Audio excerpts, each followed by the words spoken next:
Thanks for jumping in. Good morning. Good morning. See, we have a small tech difficulty here. Let's try this again.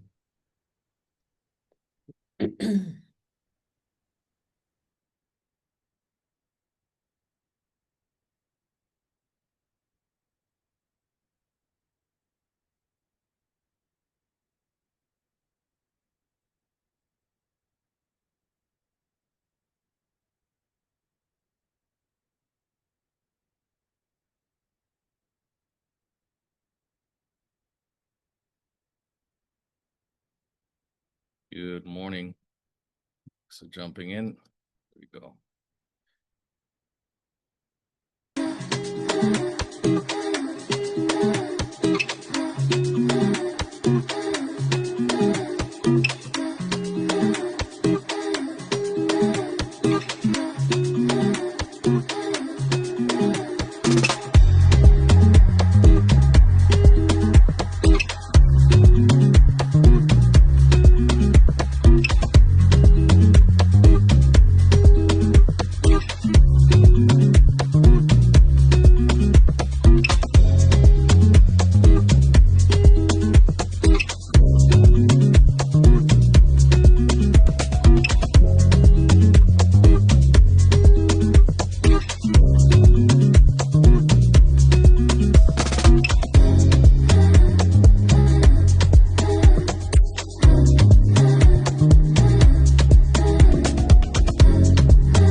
All right. Good morning, everybody. Thanks for jumping in. Ricardo Berries here, Chairman of the Global Opportunities Committee of the Atlanta Black Chambers. Welcome to the Power Hour. It's November 5th. And if you are joining for the first time, welcome. Thanks for sharing your time with us. We have 1 hour, and the power will continue after the discussion. So feel free to put your information in the chat and where you're coming in from. Super excited about the discussion that we're going to have this morning. Some quick housekeeping for you. Please keep those microphones on mute. The program has been recorded, so it will be available on YouTube. Feel free to follow us on YouTube. We would love to get some love over there. Go to Global Opportunities Committee, or you can also go to the Atlanta Black Chambers. I know ABC is looking to get to 1,000 subscribers if they haven't gotten there already. Please show ABC some love, and yeah, feel free to follow them out there. Some other announcement. I want to send really our gratitude to Henry Dauphin last week on the Power Hour. Talked a lot about capital and just positioning and getting ready to raise capital. That recording should be available on YouTube. Feel free to check it out if you missed it. And later today, we'll be seeing some of you in person. If you can make it, we'll be having our in-person mixer, GOC in-person mixer, brought to you, of course, by GOC, but we'll be down there at Lisa's white showroom. It's a WHB showroom that's down in Atlanta. Please, if you can make it, would look forward to connecting with you in person. I will be there, and so would love to meet you guys if you're open to it. Also, we are coming up on a break. Approximately 1 month from now, we will be breaking. So ABC will be taking a break in December, and so is GOC, and our last Power Hour will be later at the beginning of December, rather, which is around the 5th of December, I think it is. So the other thing I wanted to mention to you, if you haven't yet made any notes of it, we're actually going to West Africa in March, which is our delegation, and we're super excited to visit Nigeria, Ghana, Liberia, possibly Togo. If you're interested in coming on the road with us, please express your interest. You'll find that information in the chat. We would love to have you join us. And then we're also inviting a group of businesses to come into Atlanta in February. So February is happening before March, obviously, but we'll be celebrating Black History Month in February, and we would love to expose some of our business owners internationally to come out and experience that with us. The Atlanta Black Expo is one of the key feature of our event, and potentially getting also some local tours that we'd love to share with our visitors. So feel free to check those out, and yeah, we'll be super excited to have you join us.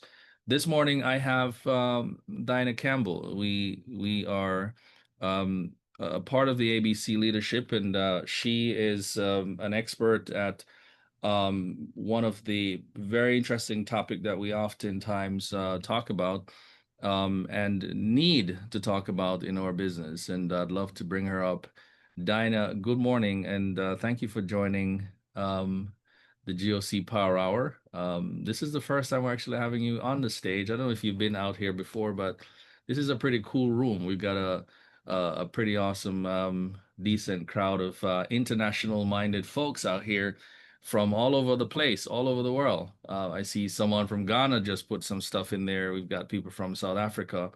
Tell us a little bit about who you are, Dinah, and yeah, tell us what it is that you do. Thank you.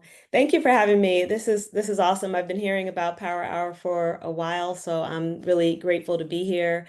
And shameless plug, Ricardo and I are chairs for different committees in the ABC. I'm the chair for the Transportation Logistics Committee, and I'll tell you a little bit about what brought me to chair that committee. So, just a bit about myself. I am a Jersey girl. And if you know anything about Jersey, you know it is filled with industrial warehouse space up and down the turnpike. So I grew up looking at industrial product and really not knowing what it was. I remember even asking my dad, what are those big white buildings that have no windows? And he had no answer for me. You know, nobody in my family was in that industry. So I just studied math and went about my business. I went to college. I went to Spelman College and majored in mathematics.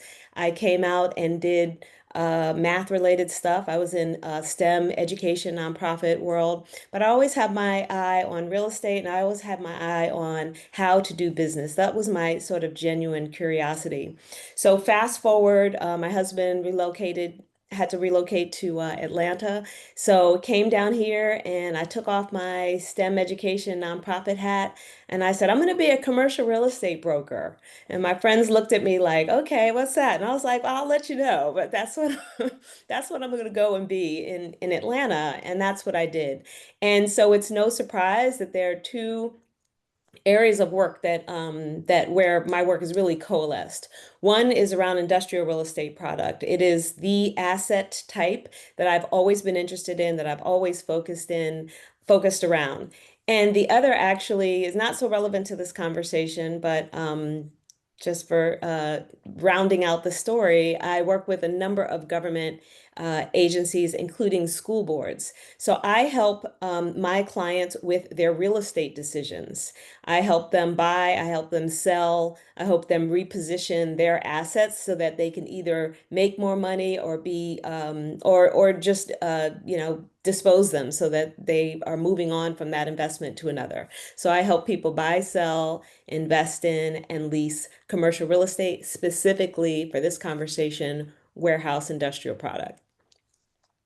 Awesome. That's wonderful, and congrats for all that you do. And this is very interesting. So this idea of leasing and commercial space, uh, I want to kind of get into it a little bit as we discuss this, and maybe we can start with just to talk a little bit about, if you may, the market and this idea of leasing and how competitive it is. If you can give us like an overview maybe of the Yeah, real so estate sort of in Atlanta. sure. So this is a 30,000 foot view. We have 16 billion square feet of industrial product across the globe. Concentrated, China is our, not China, but well, China is probably the biggest market, but Asia Pacific is the biggest market. Then comes North America, then Europe. So within North America, we have about 5.4 billion square feet of space. Within North America, Atlanta, not Georgia. Atlanta is actually fourth. We're behind LA, Chicago, Dallas, then comes Atlanta, and then we just kind of took out New York, New Jersey area. So New York, New Jersey, Chicago, LA, those places historically have, these are our big cities with water going through them. Those are the places that historically have had a stronghold. And Atlanta has really emerged over the last 20 years, and we're now fourth on the list. That's primarily because of our port expansion, but we have an amazing highway system, whether you love or hate to be on the highway. And then, of course, the busiest airport in the world. So Atlanta is a major player in the world global marketplace for industrial product. Because of that, it is non-trivial to find industrial space here. It's well utilized, it's well represented, and there's a lot of new building and not a lot of small product. So to get the space you need, especially if you're a first-time business owner or a small business owner, it is a non-trivial event, and it is a competitive marketplace. Yeah, and so let's dive a little bit more into that Atlanta market, Diana, because you said that there's probably about in terms of space, About was a billion a square feet billion in a million. in Yeah, Atlanta? just What type of space are we talking about? so there are like a million different types of warehouses, right? So there are warehouses that are for particular purposes, like manufacturing, and there are warehouses that are for distribution. So you have trucks coming in and out of them. And then there are warehouses that are specifically for stuff that are coming off the boats and the planes, right? And those are structurally, they may not look too different, but they have designations, right? So they're bonded warehouses and federal trade zone warehouses and no, free trades. I always get it's FTZ. I forget the acronym. Duty free, but right? There are all these different types that tell you exactly what you can and cannot do inside of them.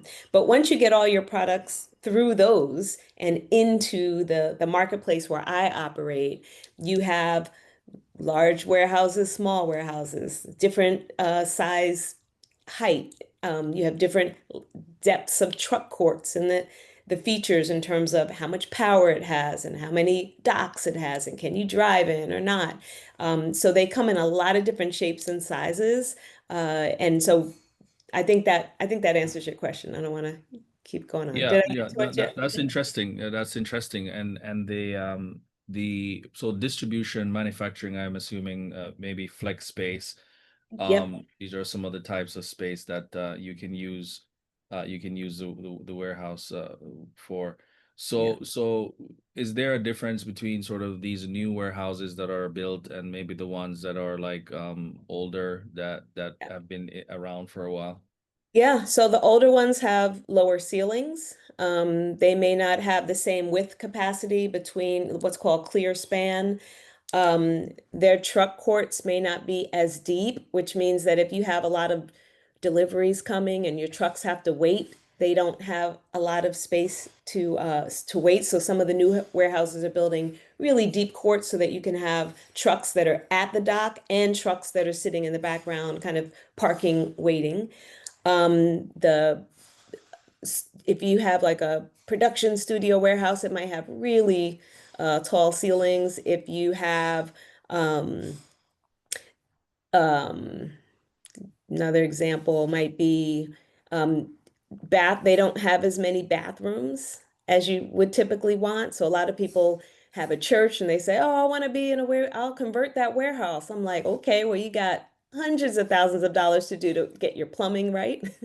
And guess what? You don't have parking. So the older warehouses don't tend to have a lot of parking. So the parking might be one space per 1,000 square feet of warehouse. Some of the things that a lot of people are seeing now are huge warehouses, 1 million square feet, 500,000 square feet. Those are typically for big corporations and that, like Amazon, that need that much space, right? Um, and those do tend to have a lot more parking and different types of features than the ones that are like 30 or 40,000 square feet that tend to be on the older side. So every feature has been enhanced to improve productivity and efficiency for those trucks to come and go as fast as possible. Yeah, very, very interesting. And I'm learning a lot about this. So typically, if you've not been to Atlanta before and or you're new to Atlanta or you're looking to do business in Atlanta, uh, some of these warehouses usually are located sort of where? Is it close to the airport? Is it sort of off the highways? Like where you usually find these kind of spaces? Um, all over. So traditionally, they warehouses like to be right there on the highway, as close to the highway as possible, because those trucks don't want to waste not 1 mile or not 1 ounce of gas, right? And so accessibility to the highways is key, but also accessibility to population because we are ordering these things that are coming and going. And so they want to be close to city centers. The airport is very important. So yes, we have traditionally a lot of space around the airport. Um, if you're driving down the highway, I want you to notice one day that typically you're going to imagine leaving a residential community. I'm sorry, imagine leaving a retail center, a dense retail center, and you're on a major corridor. Just notice how that major corridor will go from retail and then it'll start to look, it might start to look industrial on one side, and on the other side, it'll start to look very residential. So the cleaner uses tend to be next to each other, and then the industrial starts to be the dirtier uses or the uses that your house doesn't really want to be around. Now, if you're in Atlanta, particularly in South Metro, you'll see that all interwoven, right? You'll see an industrial product right, in the middle of a residential community right off the highway. But typically, the industrial is pushed aside. It's close to entry to the highway. And then you get to your retail because they want to be bringing stuff to retail, but it's as close as possible to those people. So I hope that gives you a visual sense, something to look out for when you are just driving down a regular road.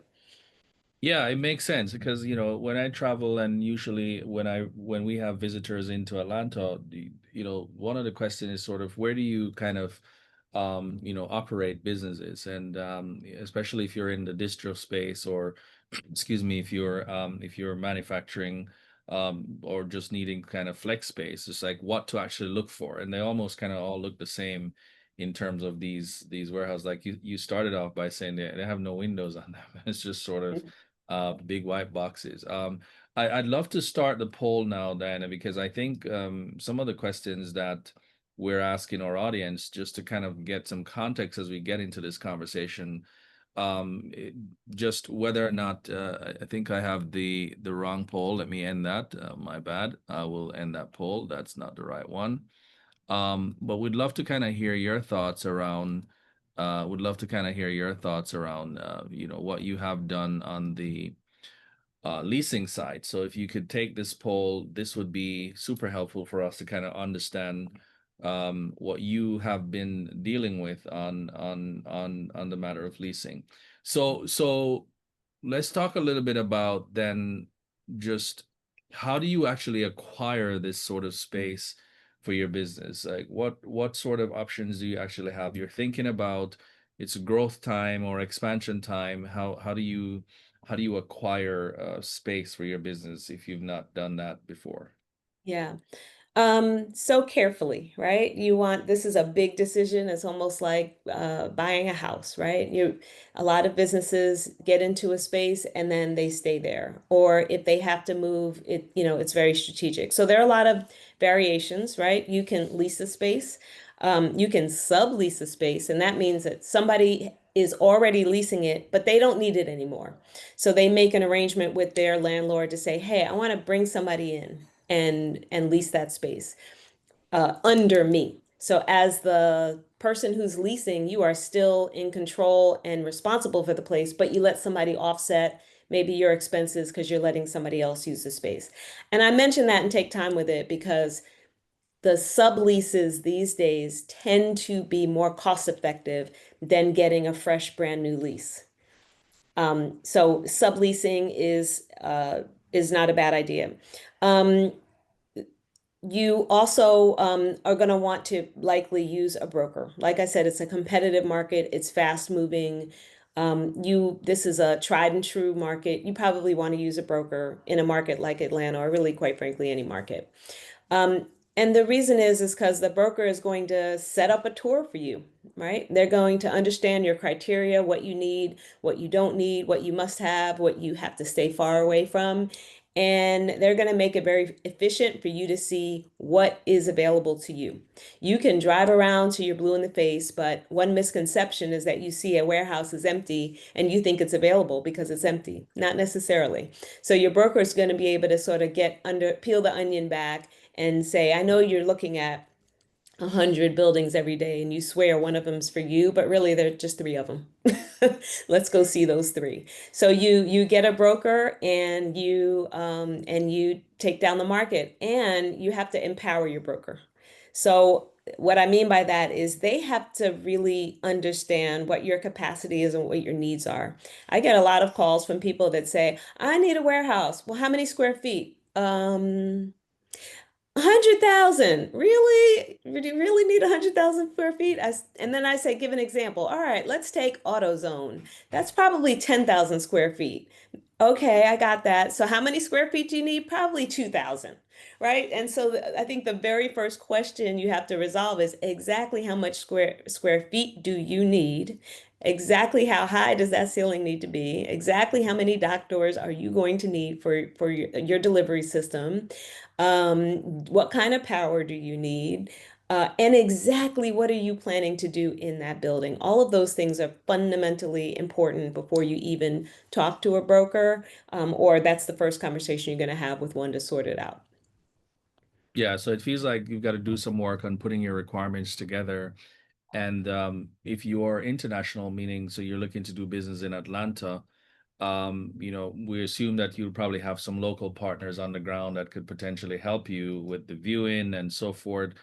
What about sort of concerns like with foreign companies? So, a lot of the folks who are on the call are from other countries and they're thinking about doing business in Atlanta. What about those guys?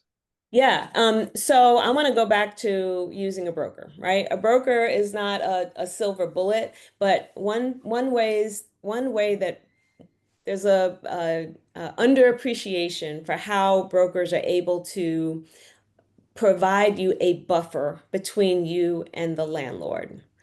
And the buffer is making sure you are represented well, that your business is checking all the boxes before you get in front of that broker and get in front of the landlord, ask them for a proposal.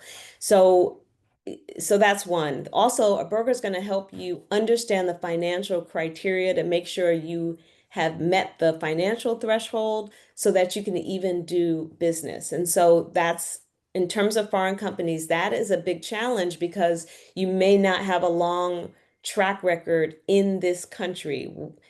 You might be fabulous in your country, but if once you come here, you're starting fresh, people don't know you, they don't know your business, they don't understand your financial situation. They want to make sure you're registered, you're with the state and with the federally and your tax situation, right? There's just a lot more question marks that you have to appease that landlord and bring and make sure that they are comfortable with who you are and how you're doing business.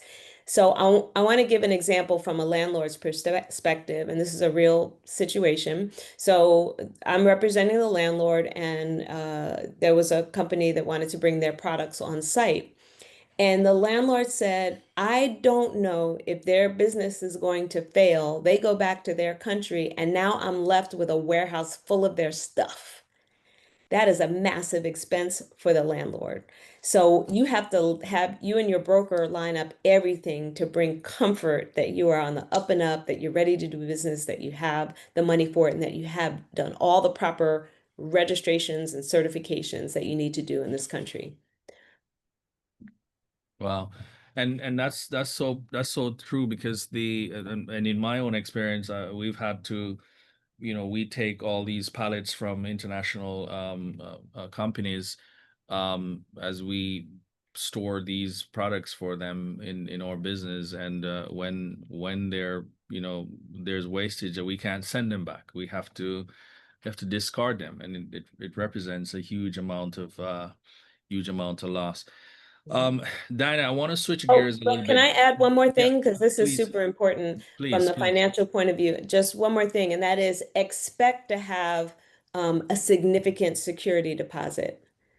So typically you might have a month as a security deposit. If your credit is all great, if your credit's not great and you're a US, company, they may say, well, give me 1 or 2 or 3 months.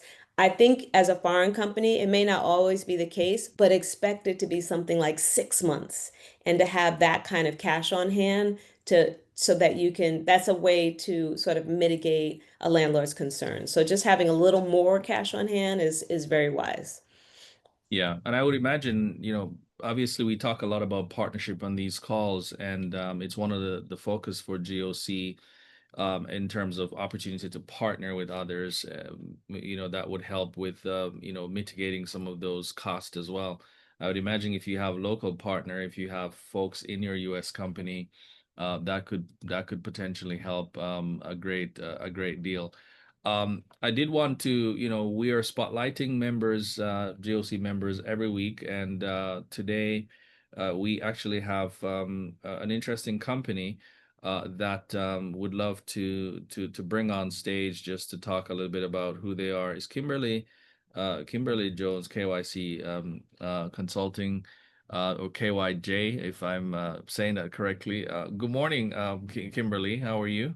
Good morning. Hi, everyone. I actually love Diane's presentation about commercial real estate and everything that she does with trucking because KYJ, we believe in innovation. And so we work with a lot of transportation companies. We are IT consulting company where we are partnered with Microsoft as an ISV partner, along with Geotab, where we actually test and create mobile apps for telematics. And we do both gas, diesel, and EV. So before you go into the meat of it, Kimberly, let me back up a little bit. Tell the folks who you are. You are a member of the chamber, and you're based here in Atlanta. So let's start there and go back to sort of what is it that KYJ Consulting. How long have you been in business? What is it that you actually do? I know you went right into it. It's super exciting, some of the stuff. I want to see how I can make a connection between what's going on in the real estate world and what you actually do. So if there's a bridge that we can do there, that would be great. So tell us a little bit about KYJ. Okay, hi. So I'm Kimberly. I'm with KYJ Consultant. I am the CEO and founder. We believe in innovation isn't about just chasing trends. It's really about solving real problems. We only been in business for 2 years. I'm ex-government. So when we got Rift, I started my company. And a lot of my colleagues came with us over into my company. We are actually located in Atlanta, which is really Cobb County, because we are at the Truist building office space over there. And so we work with technology from a public health space, doing AI, and I hate to say AI, but machine learning, predictability, And we just not in just one space, we are everywhere. Fantastic. And so you give me an example, if you may. Give us an example of sort of how do you help, someone who is probably on this call, sort of maybe is in on the fence around, whether AI or machine learning. I mean, what's the difference, even? Well, to help people understand AI, because a lot of times we hear artificial intelligence and they're hyped about it because it talks about automating processes, but those automation processes are specifically with developers like myself and my team members where we actually code it out, meaning that we actually type a code to help you guys to have those workflows and processes. So a lot of times when people are using ChatGPT or Claude or anything of that nature, it's actually programmers that's programming this information for your workflows to actually be automated. So when we're looking at giving people artificial intelligence for their workflows, yes, there are agents, yes, there are bots and things of that nature, but we actually are looking at your holistic point of view from your company to make sure that we're securing your data because data is very expensive these days. So we are actually making sure that your data is secure. We're making sure that your data is actually, we call it tagged, meaning that it's easily to be searchable. So if you have documents, like law firms have lots of documents. So if you're a law firm that's looking to like find documents, we tag them so you can search them faster within your ecosystem. We also secure it in like either a cloud or in your own on-premises database, so you can actually retrieve it. I know a lot of times you guys see AWS, Microsoft having like these sorts of cyber attacks. So we also want to make sure that your data is locked under lock and key in that way. And then we also do blockchain, which is another level of protecting your data and tagging your data as well. Yeah, that's pretty awesome. And thanks for sharing that. And hopefully, I'm sure you'll put in the chat if folks want to connect with you and talk about some of their cases. What's your typical process or approach? Is it that you sit, they've got to set up a time with you, to sit with you, talk a little bit about what they're dealing with, and then what happens next? Can you kind of describe your process a little bit? Yes, so we normally do 15 minutes free consultation just to understand what it is that you want. And in that 15 minutes, we actually have an assessment tool that assess your needs. What we notice with a lot of small businesses, they know what they need, they just don't know how to implement what they need. So we are able to help them to understand their tools. We also look at their budget, meaning that a lot of times we see that small businesses have multiple licenses, meaning that they may have started off in Google Space, which is Gmail, which is free, and we love that. Then they may go and grab a ChatGPT subscription. Then they may go over someplace else and grab another subscription. And we try to help them to understand that the tools you kindly already have those things. Like, for example, Google Workspace. You could stay free in Google Workspace, have an intranet, have a cloud service, have your own AI right in your ecosystem. If you're on the Microsoft space, same thing. You can have Copilot, you can have Azure. We try to make sure that you're not all over the place. And the reason behind that is because, again, your data is very vulnerable with the information that you have out there. We try to secure even your payroll systems. Like you want it underneath your tenant so we can secure your payroll. I met a company at the global conference who specializes in cybersecurity that I actually partner with now for this reason, because we all understood the importance of securing your data, securing your payroll, and making sure that you understand it and save money. Awesome. We love to hear about those partnership. Congrats, by the way, on finding someone that you can actually partner with. Folks who want to get in touch with you, you'll put your information in the chat and Yes. they can actually reach. And just for clarity, you serve anyone, anywhere, in any language, or is it just folks in Atlanta? Well, I'm trying to get global, but we are national here in the United States. We are actually government as well. So we do have a couple of government contracts. We have some R&D, research and development, some flagships that has been done. Also, meeting with some of the consuls from Africa with some soil testing. We have a humanoid robot that's coming down the pipeline for agriculture, where we'll be actually working with some state senators here in Georgia for cropping of that and USDA custom vision grading systems. And I mentioned before with telematics with Geotab partnership, we'll be working with the city of Atlanta doing their fleet management as well. Wow, look at you. Congratulations, Kim. Thank I you. think that's some pretty awesome things that you're doing. So folks can reach out to you if they want to get involved and chatting with you on AI and transformation, etc. Awesome, guys. That was Kimberly. Please follow her in the chat. Diana, I'm coming back over to you because you know you're in the commercial space. I was kind of curious. Do you think AI will ever replace you and what you're doing? AI brokerage or whatever? Yeah, no, that's a great question. Brokers are absolutely using AI in a lot of different ways. One of the things that we say about commercial real estate is that it's an inefficient system, meaning every single property is different. There's almost no two properties that are exactly the same. And so AI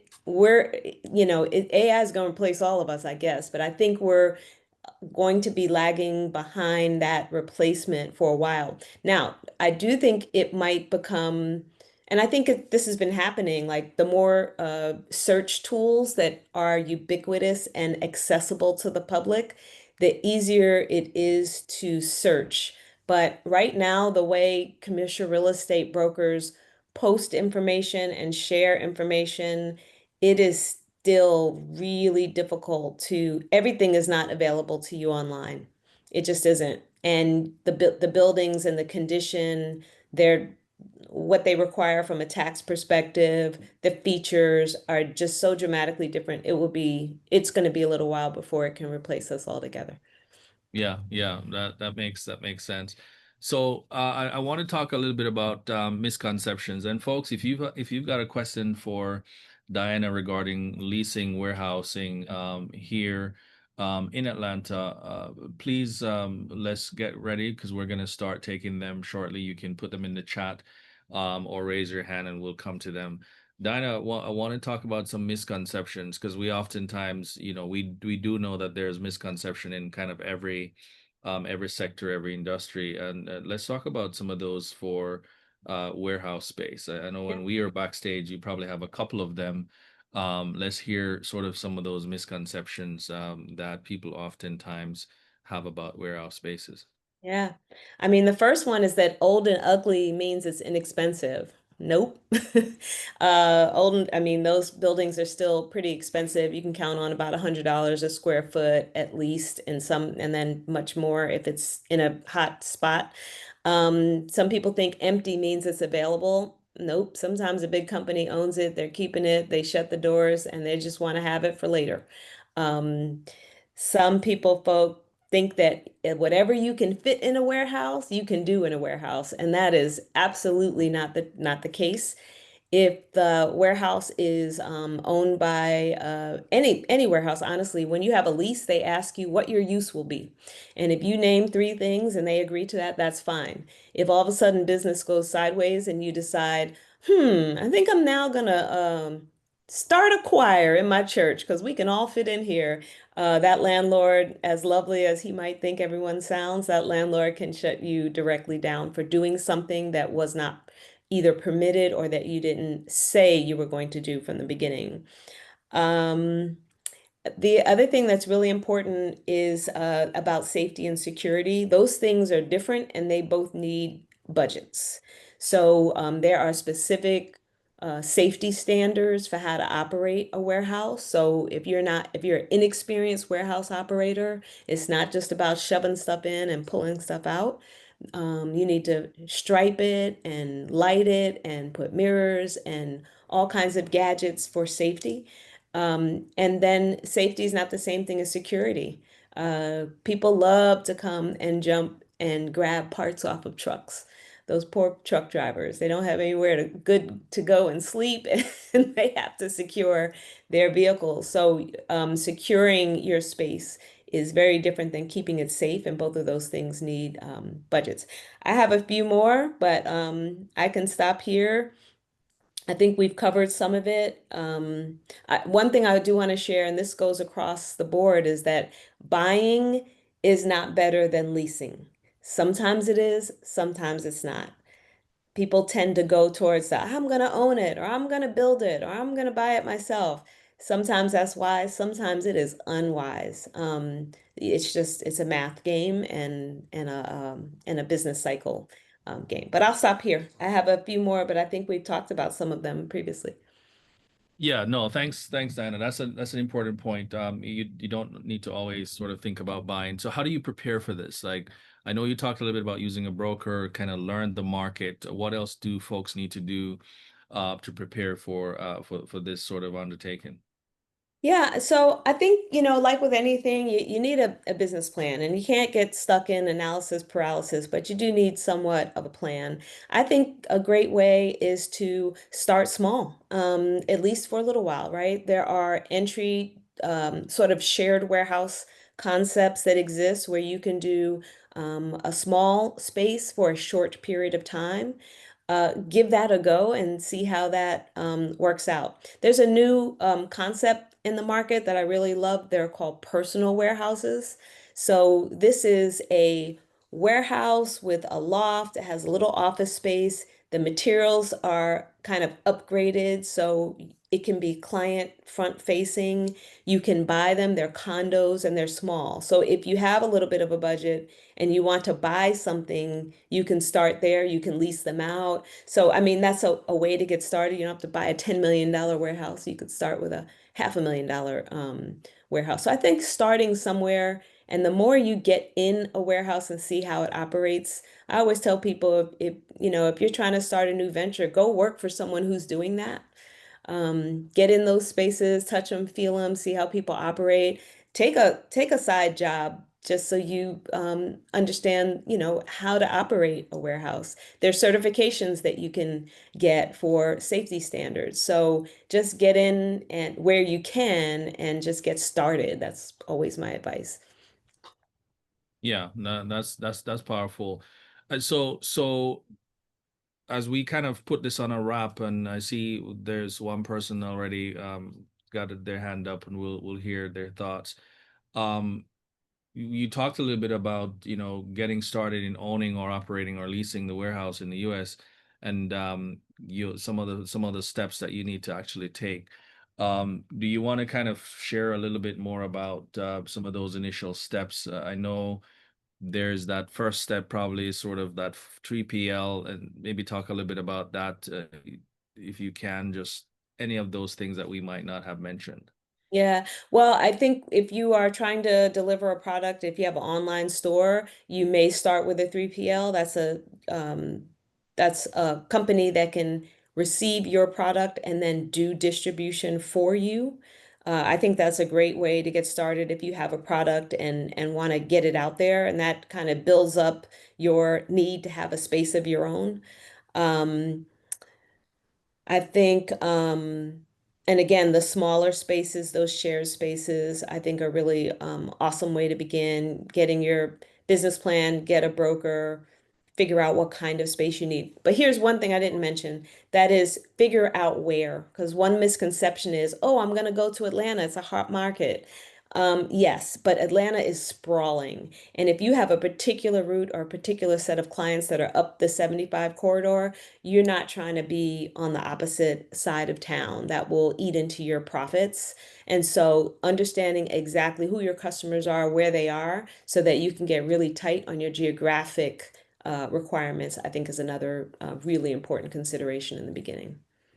Yeah, so I'm gonna end the poll, folks, in a few seconds. So if you haven't participated in the poll, please feel free to give us your thoughts. We've got 58% of you sharing, and I wanted to get Dinah's expert reaction to what you guys are actually saying. But we do have Natalie, your hand is up, and we'd probably take your question now. Hi, Diana. Hi, Natalie. Quick question about the landlords and any incentives they may be offering. Are you saying that landlords are offering incentives for certain industries or certain business types? And then um, are there any minimum lease terms or maximum lease terms that you're seeing for the flex spaces versus being the primary tenant over subletting? Okay, there were a lot of questions in there. Let me start with this. What I'm seeing is that in some hot markets, they actually don't want to give out long terms, meaning 10-year deals. They want to stick with 5-year deals because they know they're going to be redeveloping or want to have the opportunity to redevelop. So I've seen that in some hot markets like the Chattahoochee market over there by Top Golf. I have seen folks offering as few as 3 years lease. They rather have someone be in and be steady, where before people really were holding out for 5-year terms. So definitely shorter terms are seem to be available. Where at a point, I would say 5 years ago or so, you'd be hard pressed to find 5-year terms. In terms of concessions, so I'm not really seeing a lot of rate reduction, but I am seeing the rates slow down. And yes, I would absolutely be pushing for rent abatement in the beginning, beneficiary rent in the beginning, because landlords are starting to feel like, okay, I want to get somebody in the door. So they may not bring their rates way down, but yes, I think you can start to push for a few more concessions. And then the last part of your question was flex versus sort of distribution. I can't necessarily speak to that. I don't know if I have a strong opinion about whether it's how nuanced that is between flex and distribution. And then also, I don't think the industry piece matters all that much in terms of incentives. I will say that the best, as you know, the best use for a building is the way it's being used at that time. So if you have a flex space that turned into a church, they probably are okay with another church coming. But if you have a distribution center that only does distribution, they pretty much only want you to do distribution because you don't want to go in, change the use, and all of a sudden you have an oddball unit within your park, you know. So I would say that highest and best rule still rules, and that is the way it is being used is probably the best continued use for it. I hope that covers your questions. Yeah, awesome. That was so helpful. So I'm going to end the poll now, and I'm going to share the result, Dinah, and so we can kind of get your reaction. So we asked a few questions, and one of them was just whether folks had leased commercial space in the past, and the majority of folks haven't done that. So I think people are at the beginning stage, maybe just really thinking about leasing, but the challenges that they've experienced really sits around the cost of leasing and finding suitable space. What's your reaction to that? We see people not using a broker, coming in at 12%, not getting the best deal, but the bigger challenges sits on finding a suitable space and cost of leasing. Does it make sense to start looking for a space now if you need it in November? How do you sort of deal with that sort of suitability? It makes sense to start looking for, you want to give yourself a solid 3 months to find and nail down space. I think a month is really fast because there's legal documents that have to go back and forth and everybody needs time to read them and mess with them and all that. So I would give yourself a solid 3 months. However, you don't want to look for space before you have your money figured out. Figure out your cash, figure out your financial profile, get all of your P&L, your business statements together before you hit the road and start introducing yourself to landlords. It's a lot of square feet, but it's managed and worked by a very small, tight-knit community. You want to put your best foot forward. You don't want to come through and say, "Hey, I'm Diana Campbell, LLC. I don't have any money. I'm looking for space." 6 months later, when you're ready, "Hi, I'm Diana Campbell. Yeah, I remember you." Okay, get your whole act to the best, you know, to the best extent that you can. Get your entire act together before you go introducing your business and yourself to this community of people who all know each other, who all talk, who all are going to want to Google you and see who you are, who, if they have a bad story, will share it. You just want to get the whole get yourself all together. And that's kind of across the board. It's probably great advice for a lot of different things. Yeah, yeah, no, that is very, very helpful. A lot of folks have not leased space before, so I think that's very helpful to know kind of where people are sitting, and people haven't really used brokers either. So 80% of the respondents here said that they've not actually used a broker. I have to say something to that. And if there are other brokers out there, please do back me up here. And this is specifically for brokers who are representing you as a tenant or a buyer, very specifically. Please understand that, well, two things. One, this is still a democracy. And if the landlord or the owner has a broker and a lawyer, you should too. Fight power with power. The second thing is, if they have a broker, they have already worked out what your commission, somebody like me, what my commission will or will not be. So if you go in there without me, they just keeping more money. So when you choose to not use a broker, you are actually denying someone an opportunity to make money and help you at the same time fight power with power. You might pick who you like. I don't care who it is, but it makes almost no sense to go into a deal without a broker representing you. They can help you, they're not charging you, and the money that they will be paid is already accounted for in the prices that they're advertising. And if there's anybody out there that can back me up, I'd appreciate it. But it's the one thing that drives me crazy. I'm not surprised that so many people don't use a broker, but you should learn more about the process of brokerage and how to make it work well for you so that you can put money into your put money into your community so that you can get the best services and you can accomplish your goal. Yeah, fantastic. Diana, is there anything that we didn't ask you that you'd like to share with us? I would just say one of the things that, Georgia this is for Georgia in particular, but this is happening in a number of places. There's something called inland ports that are becoming important. And we know about ports that are right by the water. The inland ports are bringing those products and they're bringing it inland to ports. So those ports are acting like the ones that are on the water. And those ports need infrastructure around them. They need those bonded warehouses and space where before it goes out to the public, right? And my point is that in these inland ports that are coming to rural communities, those folks need opportunity and infrastructure and business partners. And that's a very interesting place to be prospecting, no matter what field you're in. So I would track some of the inland ports across the state or wherever you are and see what's missing out there. That might be a place to do some business. So I wanted to mention that.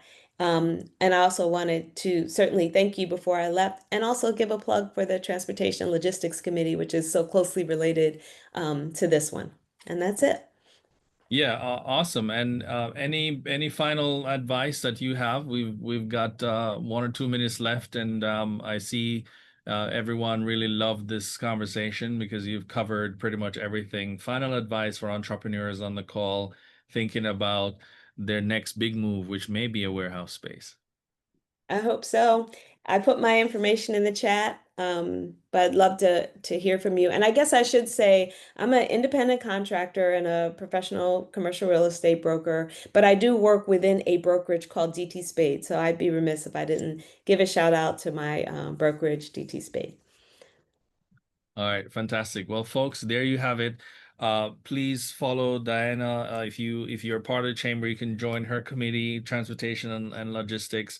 There's a lot to learn, especially when you're thinking about doing business internationally, and the big chance that it might be the same if you're looking to do something outside of Atlanta, for those folks who are here looking to export and kind of set up elsewhere. Thank you, Diana, for today. This was really great, really powerful.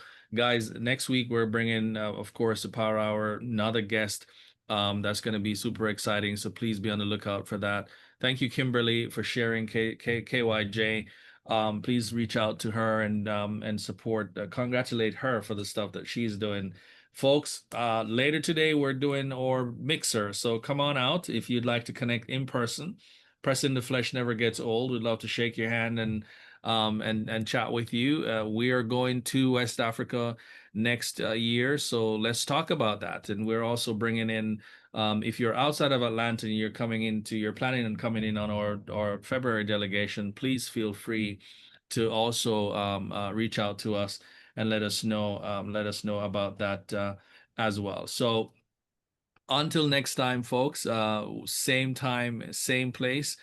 We will definitely see you on another Power Hour. Have a great rest of your day. We'll close you out with our new GOC.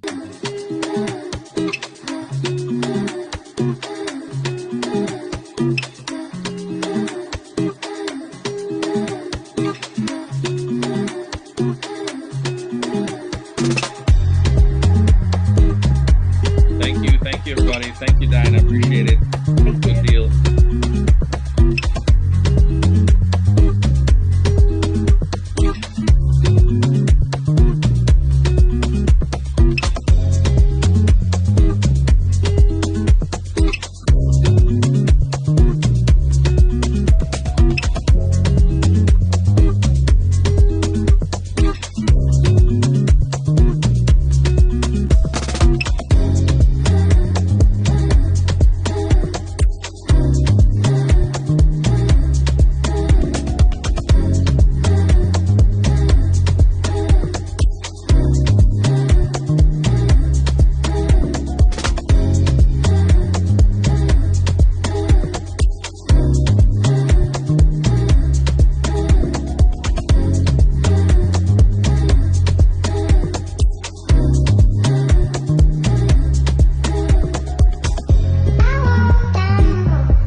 Have a great day, everybody.